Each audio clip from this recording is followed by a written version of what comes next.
ยาเสพติดนี่เรียบเลยล่ะ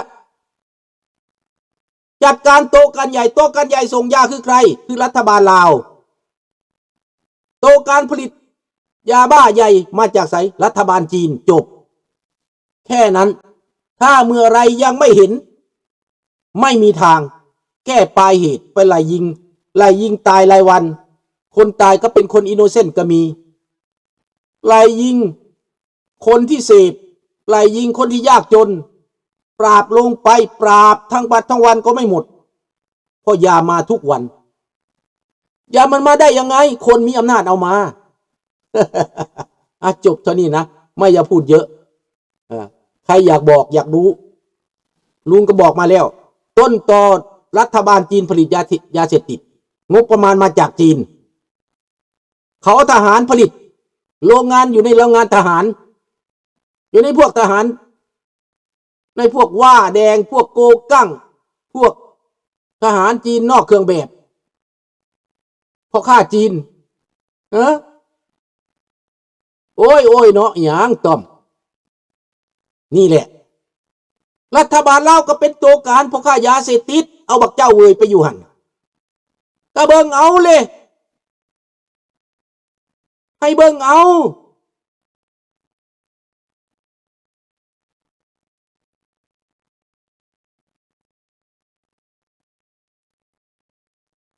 นี่แหละเพื่อน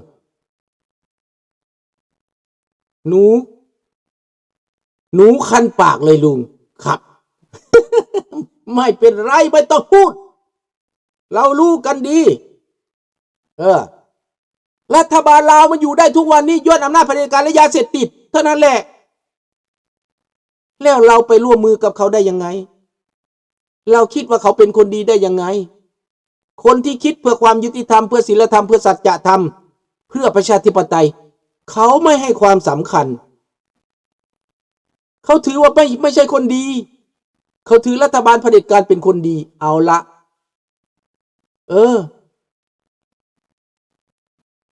คำใจสอนใส่เป็นครอบครัวยาเสพติดเป็นเผด็จการเป็นคนอำมหิตเป็นฆาตกรถ้าเรายังไม่เห็นพวกนี้เป็นศัตรูนะเขาเรียกว่าศัตรูทางความยุติธรรมความถูกต้อง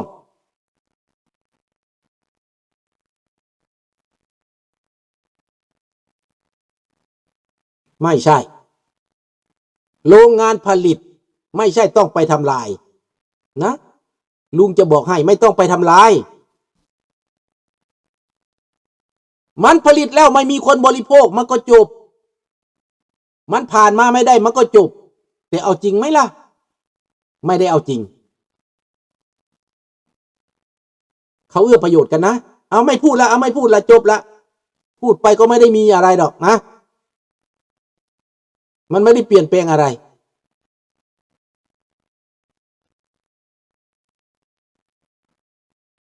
เจ้าไปพัวพันกับมหาโจรมันกระตบตาเจ้าอเมริกากันยังไปพัวพันกับมหาโจรเอาเงินไปหามหาโจรปราบโจรมันสิปราบโจรบ่เจ้าทั้งถามไหมคอมมิวนิสต์มันสิปราบคอมมิวนิสต์บ่เผด็จการมันสิปราบเผด็จการบ่ไม่มีทางดูได้แค่นี้แหละขอลาไปจากแค่นี้นะราตรีสวัสดิ์บอนนี้กู๊ดไนท์สวัสดีครับสบายดีเบิดทุกท่านลาจากเด้อพบกันใหม่มื้อนี้วันที่21ลุงยังหาวันก็หยุดรายการอย่าไปออกให้เบิ่งอยู่พุ่นเด้อวันที่25ลุงจบวันที่26บ่ได้ออกรายการแล้วเนาะพุ่นแหละ1อาทิตย์จังสิกลับมาออกรายการปกติถ้ากลับมาบ่เมื่อยปานใดก็จะออกมาเนาะ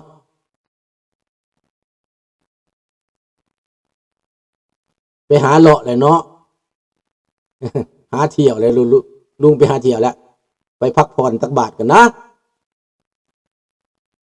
ยังออกอยู่นี่ฮอดวันศุกร์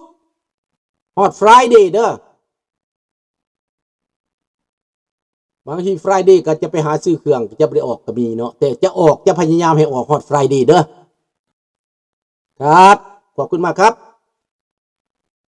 จะรายงานมาจากบนเที่ยวคุณแหละบนไหนงามๆสวยๆสิถ่ายให้เบิ่งเด้อ